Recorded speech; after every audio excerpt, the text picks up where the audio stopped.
I don't even know why this is stuck in my head as much as it has, but something about what happened last week at this Wendy's just won't leave me alone. It wasn't just about the food or the order being wrong. It felt like I was watching two strangers explode from stress in real time, and somehow I ended up right in the middle of it. I guess I just need to let it out somewhere, because it's been looping in my head every time I try to sleep. It was one of those long, dragging days where everything at work had gone sideways. I hadn't eaten since breakfast. My phone battery was dying, and I just wanted something warm and easy so I could go home, turn off my brain, and not speak to another human being for the rest of the night. I ordered from Wendy's through one of those delivery apps. Nothing complicated, just a burger combo with fries and a drink. I even double-checked everything before I hit submit, because I knew how I get when I'm tired and hungry. About 40 minutes later, I got a text that my order was on the way. When the driver showed up, he handed me a bag and kind of rushed off like he was running late for his next stop. It smelled good, which was all my brain could process at the time. I got inside and opened the bag and immediately saw it was my order. It was like 3 baked potatoes and some random salads. Nothing even close to what I had picked. My first reaction was this hollow laugh, because of course that would happen at the end of a day like this. Then I sighed, opened the app, and clicked the Report Issue button. It gave me this generic message about contacting the restaurant directly. Normally I just eat whatever and call it a night, but I was actually starving, and this wasn't even something I could pretend was close. So I grabbed my keys and decided to drive over there, thinking I'd just politely ask if they could remake it.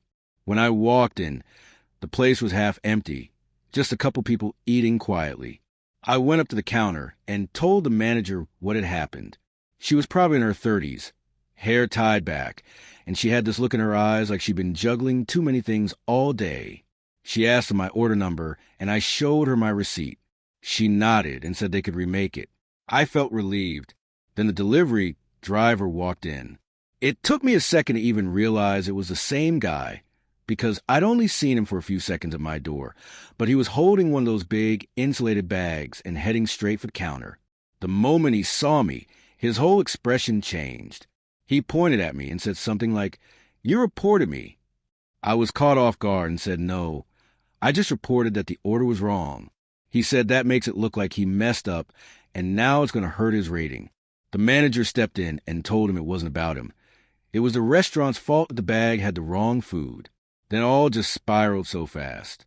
The driver said the bag was sealed when he picked it up, so he couldn't have known. The manager said they don't seal the bags until after checking them, and that her team wouldn't have given him the wrong one if he hadn't mixed things up. They started going back and forth, louder and louder, right there at the counter. It was surreal. I kept trying to say I wasn't mad, and I didn't want anyone to get in trouble, but it was like neither of them could even hear me. It wasn't really about me anymore, or the food. It was like they both had this pile of pressure sitting on them, and this tiny mistake was just the thing that cracked it open. The driver said he's been getting fewer orders lately, and one bad rating could drop him down the list. The manager said she's short-staffed and running on fumes, and can't afford people saying her team is sloppy. At one point, she slammed the receipt printer down, so hard it popped open. He threw his hands in the air and said something about driving all over town for pennies. She shot back that at least he gets to leave when he's done.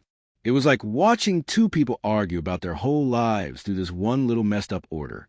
Eventually, when the crew members kind of gently pulled the manager aside and told her they had new customers coming in, she blinked like she just realized where she was. The driver muttered something under his breath and walked out fast, pushing the door so hard it rattled. The whole place went quiet again. The manager came back over to me and her face had gone blank, like she was just switching back into work mode. She handed me a fresh bag with my actual food in it and said sorry in this flat voice that sounded more tired than anything. I said thank you and walked out. I ate the food in my car in the parking lot because I didn't even feel like driving home yet. It tasted fine. But the whole time I just kept thinking about how broken both of them looked. Like they were both just trying to survive another day, and something as small as the wrong bag of food had pushed them over the edge. I don't know why it hit me so hard.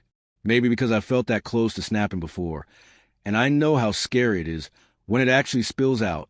I keep thinking about how neither of them was really wrong. The driver can't open the bags or he gets in trouble. And if he gets too many complaints, he makes even less money. The manager has to keep everything running while covering for people who call out or quit without notice. And she probably gets yelled at for things she can't control. It just feels like everyone is being crushed from the top down and made to fight each other over scraps. Like they have to prove whose fault it is so someone else can avoid the blame. I don't even know if either of them remembers it, but I can't stop replaying it in my head. Maybe it's because I saw myself in both of them. I've been the person under pressure trying to keep everything together, and I've been the person on the edge worrying that one mistake will ruin everything. It's like this weird mirror I wasn't ready to look into. I went in expecting a quick dinner and walked out thinking about how broken and exhausted everyone seems lately, and how easy it is for us to forget that the person we're mad at is probably just as tired and scared as we are.